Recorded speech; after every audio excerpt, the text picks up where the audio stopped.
Hello friends, welcome to the introduction video of SaaS. इस video में basically मैं cover करूंगा कि सैस क्या है और इसे क्यों बनाया गया, इससे फ़ायदे क्या है। तो चलिए वीडियो को शुरू करते हैं।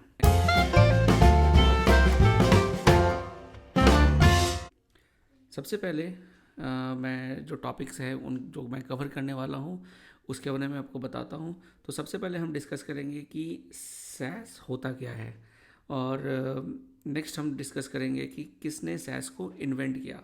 सैस का बेसिकली आपको फुल फॉर्म जो होता है वो होता है सिंटैक्टिकली ऑसम स्टाइल शीट। तो यहाँ पे जो एस है वो स्टाइल शीट, जिसके थ्रू हम अपने वेबसाइट के वेब पेजेस को सुंदर बनाते हैं, उसके लिए यहाँ पे यूज किया गया है। नेक्स्ट हम देखेंगे कि वाई सैस। तो सैस के होने से हमें क्या फ़ायदा होता है। हमारे पास ऑलरेडी CSS तो है, तो सैस को इंट्रोड्यूस करने का क्या फ़ायदा है। तो और नेक्स्ट वीडियो में हम बात करेंगे कि सैस को इंस्टॉल कैसे करते हैं अपने विंडोज़ मशीन में, ये मैक मशीन में। तो चलिए सबसे पहले हम देखते हैं कि सैस एग्जैक्टली होता क्या है। तो सैस के बारे में हम पढ़ते हैं।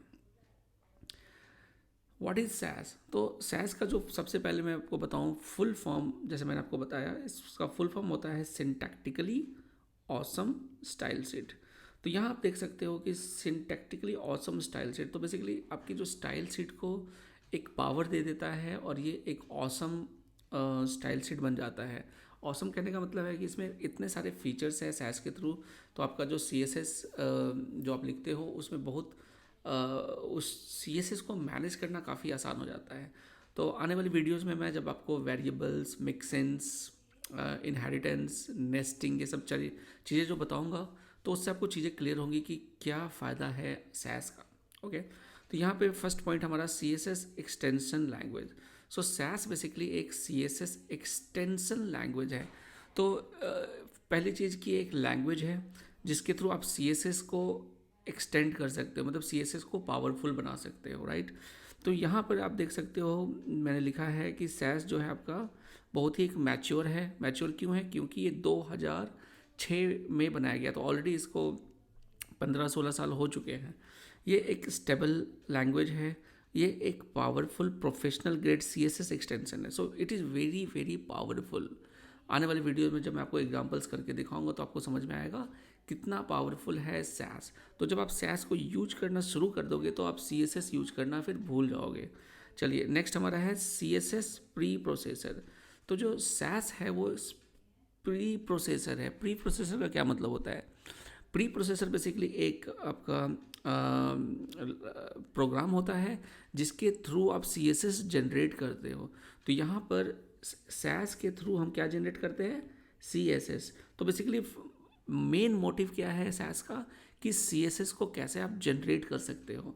तो CSS एक अच्छा CSS, एक मोर मैनेजेबल कोड ऑफ CSS आप कैसे जनरेट कर सकते हो सैस के थ्रू, तो ये आप पढ़ोगे आने वाली वीडियोज़ में। तो ये इसे हम कहते हैं CSS प्री प्रोसेसर, CSS को बनाने वाला एक प्रोग्राम। अब इसका फ़ायदा क्या है? ये हमारे जो CSS के रेपुटेशंस है, कई बार क्या होता है कि कलर जैसे आप यूज करते हो CSS के अंदर, तो उस कलर को आप बार बार यूज करते हो जहाँ भी उस कलर को आपको यूज करना है। कलर कोड जैसे अगर आपके पेज का बैकग्राउंड कलर ग्रे है तो आप ग्रे कितनी बार यूज करोगे? जितनी बार आपको ज़रूरत होगी।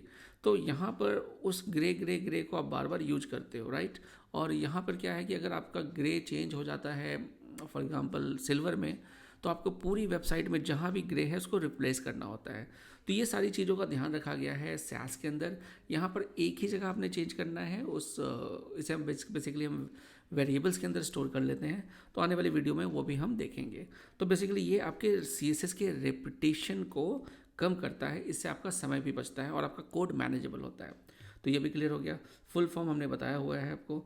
और जो मोस्टली अगर जैसे आपसे पूछा जाता है कि कितने इसका और क्या क्या फीचर्स है, तो ये CSS कंपैटिबल है, मतलब जितने भी CSS के वर्जन्स है उन सभी में सैस का कोड चलता है। नेक्स्ट हमारा है ये फीचर रिच है। आने वाले वीडियोज में मैं बताऊंगा कि कितने सारे इसमें फीचर्स है। मैच्योर है, 2006 आया हुआ है, इंडस्ट्री अप्रूव्ड है और बहुत इसकी जो कम्युनिटी है बहुत ही लार्ज है। तो इसका कैसे पता चलेगा कि लार्ज कम्युनिटी है? देखिए यहाँ पे ऑलरेडी बहुत सारे ऐसे फ्रेमवर्क्स हैं, CSS फ्रेमवर्क्स जो SaaS के थ्रू लिखे गए हैं। जैसे एक one of the most popular जो मेरा भी काफ़ी पसंदीदा फ्रेमवर्क है UI का, बूटस्ट्रैप। तो बूटस्ट्रैप भी SaaS के थ्रू लिखा गया है। और उसी तरह से बॉर्नबॉन, SUSE, ऐसे कुछ नाम हैं और बहुत सारे फ्रेमवर्क्स हैं जो SaaS के थ्रू लिखे गए हैं। चलिए अब यहाँ देखते हैं हम नेक्स्ट स्लाइड में कि किसने SaaS को इन्वेंट किया। तो यहाँ पे देखिए 2006, जैसे मैंने पहले बताया था, 2006 में ये इन्वेंट हुआ है और इसको डिज़ाइन किया था हैम्पटन कैटलिन जी ने, और इसे डेवलप किया था नैटली विजन बॉन में।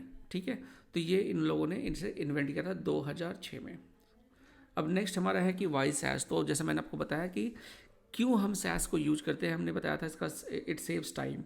तो यहाँ पे हम देख लेते हैं प्रॉब्लम क्या थी कि जो CSS हम लिखते थे, जब वेबसाइट्स हमारी बड़ी हो जाती है, वेब पोर्टल्स काफ़ी बड़े हो जाते हैं, तो CSS बहुत सारी फाइल्स हो जाती है CSS की, और it could be like number of files 10-15 CSS की फाइल्स होती है, वो काफ़ी हैवी हो जाते हैं।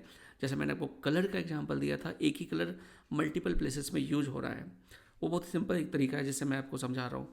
तो यहाँ पे बेसिकली CSS जब काफ़ी बड़ा होने लगा तो उसको मैनेज करने के लिए SaaS को बनाया गया, CSS प्री प्रोसेसर को बनाया गया। तो यहाँ से बेसिकली लिखा हुआ है कि CSS आपका लार्ज हो रहा था, कम्प्लेक्स हो रहा था और मेंटेन करना काफ़ी मुश्किल था, तो इसलिए हम SaaS का यूज करते हैं। दूसरा, SaaS वर्कआउट कैसे करता है? अब देखिए जो आपका ब्राउज़र है, ब्राउज़र को तो ये SaaS नहीं पता कि SaaS क्या होता है, उसको CSS पता है। तो बेसिकली ब्राउज़र जो आपका हमारा प्रोग्राम SaaS है, जब हम उसे रन करते हैं तो वो SaaS का जो प्रोग्राम है वो कन्वर्ट हो जाता है CSS में। ओके, तो इसे हम कहते हैं ट्रांसपाइलिंग। तो जब हमारा SaaS का कोड CSS में ट्रांसपाइल हो जाता है, जो ब्राउज़र समझ पाता है, राइट। सिंटैक्स, अब जो SaaS की जो फाइल्स होती है बेसिकली हम दो तरह से सेव कर सकते हैं, एक होता है SaaS और दूसरा होता है SCSS। तो जो ये SaaS है ये हम सिंटैक्टिकली ऑसम स्टाइल शीट, एक तो ये है। इस सिंटेक्स में बेसिकली क्या होता है, हम ब्रैकेट्स यूज नहीं करते, कर्ली ब्रैकेट्स ये सब हम यूज नहीं करते जैसा हम CSS में यूज करते हैं। लेकिन जो दूसरा पॉपुलर सिंटेक्स है जिसे हम कहते हैं SCSS, ये वाला जो है आपका जो ये लेटेस्ट है आपका SaaS का सिंटेक्स, और ये काफ़ी पॉपुलर है बिकॉज ये काफ़ी सिमिलर है CSS के थ्रू। ओके, तो यहाँ पर मैं भी अपने जो आगने वाले एग्जांपल्स है उसमें मैं SCSS का ही यूज करूँगा।